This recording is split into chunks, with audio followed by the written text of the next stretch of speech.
가피풀 말씀 테마 사명을 어떻게 감당할 수 있을까?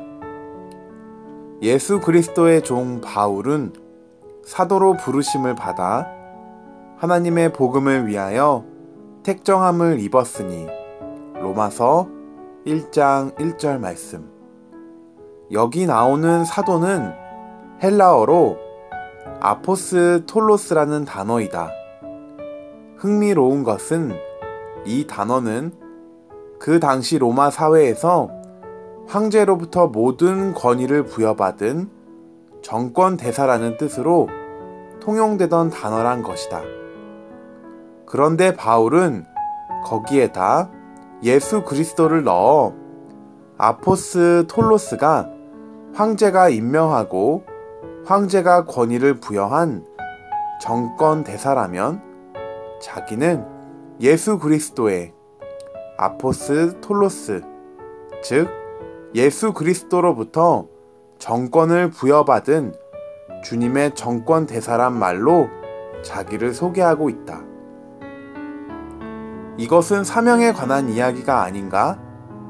황제로부터 권한을 부여받은 정권 대사가 그 사명을 가지고 황제를 위하여 사역하듯이 자기는 예수 그리스도로부터 부여받은 사명을 가지고 주를 위해 사역한다는 것이다. 즉, 그 사명의식을 기억하고 있다는 것이다. 바울은 다메섹 도상에서 주님이 자기에게 주신 사명을 늘 인식했다. 사도행전 13장 47절을 보자. 주께서 이같이 우리에게 명하시되 내가 너를 이방의 빛으로 삼아 너로 땅끝까지 구원하게 하리라 하셨느니라 하니 사도행전 13장 47절 말씀. 바울이 참 귀한 게 그는 감정에 들떠서 골방에 들어가 주님 은혜에 감격하여 하염없이 눈물만 흘리면서 자아도취에 빠져있던 사람이 아니었다. 바울의 균형이 무엇인가? 한편으로는 뜨거운 가슴을 지니고 하나님의 은혜에 대한 감격의 눈물이 늘 마르지 않았지만 또 다른 한편으로는 냉철하게 자기에게 주어진 사명을 어떻게 하면 잘 감당할 수 있을지 늘 사명을 의식하는 균형이 있었다.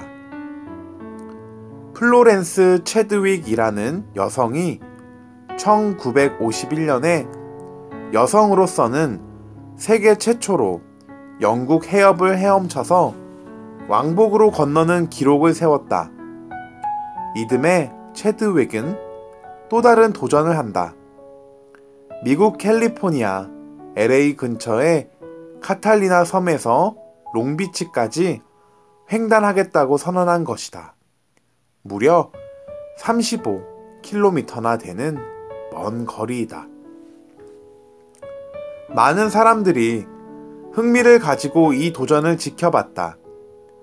체드윅이 카탈리나 섬에서 출발해서 무려 15시간이란 긴 시간을 헤엄치고 있었는데 불행한 일이 닥쳤다.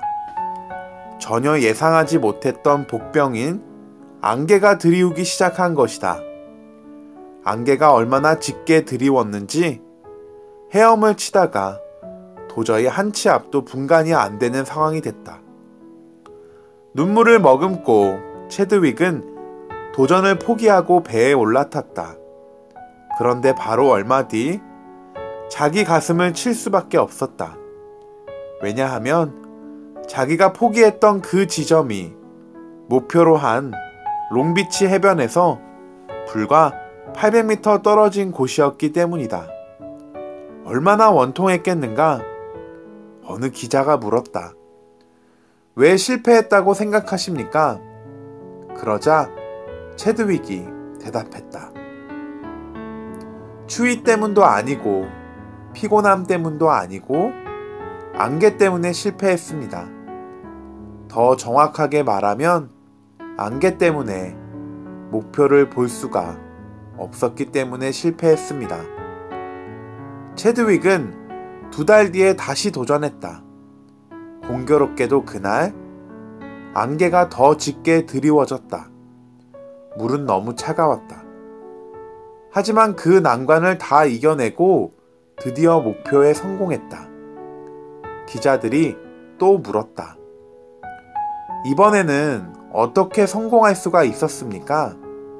체드윅은 이렇게 대답했다.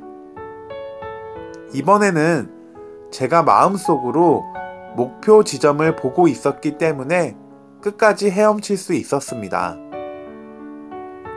나는 체드윅의 이야기를 들으면서 바로 본문의 바울이 체드윅과 같은 사람이란 생각을 했다. 바울의 인생도 한치 앞을 알 수 없는 안개 같은 인생 아니었는가? 자기 삶에 무슨 일이 일어날지 모르는 불안한 인생 아니었는가? 그런데 바울은 눈에 보이는 육신의 세계만 본 게 아니다. 하나님이 주신 사명을 감당하는 과정에서 하나님은 그에게 목표 의식을 주시고 그 목표를 볼 수 있는 영안을 열어주셨다. 아무리 짙은 안개가 드리워진 인생 같아도 적들이 자기를 죽이려고 달려들어도 바울이 혼미하지 않을 수 있었던 것은 안개 너머에 있는 목표를 볼 수 있는 영안이 열려 있었기 때문이다. 아무리 예수를 오래 믿은들 무슨 소용이 있는가? 영안이 안 열려져 있는데. 우리에게도 바울처럼 혼미한 인생 너머의 목표를 볼 수 있는 눈이 뜨이는 은혜가 있기를 바란다. 이것이 사명이 주는 힘이다. 가피풀 말씀 테마. 사명을 어떻게 감당할 수 있을까?